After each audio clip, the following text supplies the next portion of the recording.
إن الحمد لله نحمده ونستعينه من يهده الله فلا مضل له ومن يضلله فلا هادي له وأشهد أن لا إله إلا الله وحده لا شريك له وأشهد أن محمدا عبده ورسوله أما بعد وعليكم السلام ورحمة الله وبركاته. எவ்வளவு தூரம் பயணித்தால் தொழுகைகளை சுருக்கித் தொழலாம் எனும் விடயத்திலே இலங்கை ஆலிம் அன்சார் தப்லீகி என்பவர் மக்களுக்கு ஒரு தீர்ப்பை வழங்கியிருக்கின்றார்.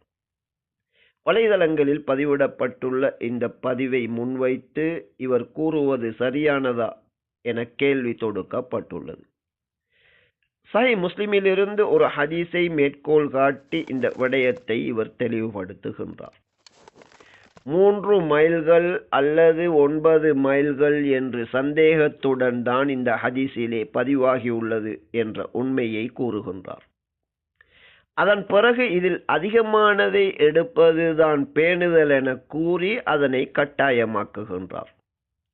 அதேபோன்று அதிகமானதை எடுத்தது மட்டுமல்ல, அதன் அளவிலும் 1.5 கிலோமீட்டரை அதிகரித்து கூறுகின்றார்.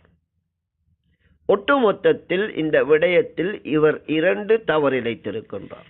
இந்த வேதத்தை நபி மூலம் தெளிவுபடுத்துவதாக கூறுகின்ற அல்லாஹ் தொழுகையை நபி அவர்கள் எவ்வளவு தூரம் பயணித்தால் சுருக்குவார்கள் என்று தொழுகை சுருக்குவது பற்றி அனஸ் ரலியல்லாஹு அன்ஹு அவர்களிடம் கேட்டபோது இந்த விடயம் பற்றி அனஸ் ரலியல்லாஹு அன்ஹு அவர்கள் கூறுகின்றார்கள்.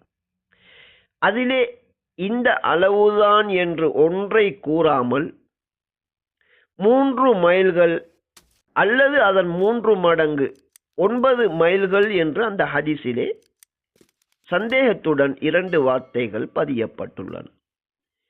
இதில் எது சரியானது என்பதை தீர்மானிக்கும் எந்த குர்ஆன் வசனமும் கிடையாது, எந்த ஹதீஸும் கிடையாது.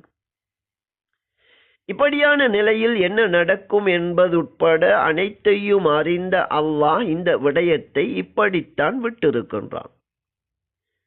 இதிலே சிரமமானதை பேணுதல் என மக்களுக்கு நாம் சிரமப்படுத்துவதென்பது நிச்சயமாக மக்களுக்கு ஃபத்வா வழங்குகின்ற சரியான உலமாக்களின் நடைமுறை கிடையாது.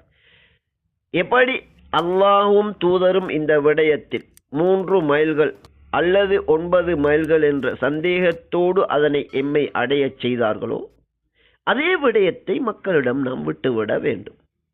அல்லாஹ்வை பயந்து 2இல் ஒன்றை ஒவ்வொருவரும் தேர்வு செய்து கொள்ளலாம். கடமையானதை செய்வதை விரும்புவதை போன்று சலுகைகளையும் அல்லாஹ் எடுத்து நடப்பதை விரும்புகின்றான் என்பது சஹீஹான ஹதீஸ் ஆகும். அதே போன்று மக்களுக்கு கடமையானதை கட்டாயமானதை கூறிவிட்டு அதனை விட பேணுதலாக இருந்தால் அந்த விடயத்தை தூண்ட வேண்டுமே தவிர அதனை கட்டாயமாக்க கூடாது. எனவே தொழுகையை சுருக்கி தொழுவதற்கு 3 மைல்கள் பயணித்தால் ஒருவர் தொழுகையை சுருக்க நினைத்தால் அதுதான் இதிலே தனக்கு சரியாக படுவதாக அவர் நினைத்தால் தாராளமாக 3 மைல்கள் அதாவது 4.8 கிலோமீட்டர் பயணித்தால் அவர் தொழுகையை சேர்த்து சுருக்கி தொழலாம். இல்லை இந்த 2இலே 9 மைல்கள் பயணித்தால் என்பதையே நான் சரியாக காணுகின்றேன், அதுவே எனக்கு திருப்தி தருகின்றது, எனவே அதன்படி நான் செயல்பட விரும்புகின்றேன் என்று ஒருவர் நினைத்தால் அவர் 9 மைல்கள் பயணித்தால் தொழுகையை சேர்த்து சுருக்கி தொழலாம். 9 மைல்கள் என்பது எந்த அளவு கிலோமீட்டரிலே இருக்கும் என்ற விடயம். ஹிஜ்ரி 6ஆம் நூற்றாண்டில் வாழ்ந்த இமாம் இப்னுல் அரபி இந்த மைல் என்பது எவ்வளவு நீளமானது என்ற விடயத்தில் பல்வேறு கருத்துகள் இருந்தாலும் அதிலே மிகச் சரியானது 3500 முழம் கொண்டதுதான் ஒரு மைல் என்று தெளிவுபடுத்துகின்றார். இருந்தாலும் இது அன்னளவானதுதான், மிக துல்லியம் கிடையாது என்று அவர் அன்று கூறியிருக்கின்றார். இன்றைய நவீன காலத்தில் இதுபோன்ற விடயங்களை மிக துல்லியமாக அளந்ததில் அன்று அந்த இமாம் கூறிய விடயம் மிகச் சரியானது என்று அதே அளவை காட்டுகின்றது. 3 மைல்கள் என்பது 4.8 கிலோமீட்டர், 3 மைல்களின் 3 மடங்கு 3 ஃபர்சக் என்பது 14.5 கிலோமீட்டர். எனவே பேணுதல் என்பதை கூறுகின்ற இவரின் அடிப்படையில் கூட 1.5 கிலோமீட்டர் இவர் அதிகரித்து கூறியிருக்கின்றார். அது ஒரு தவறாகும்.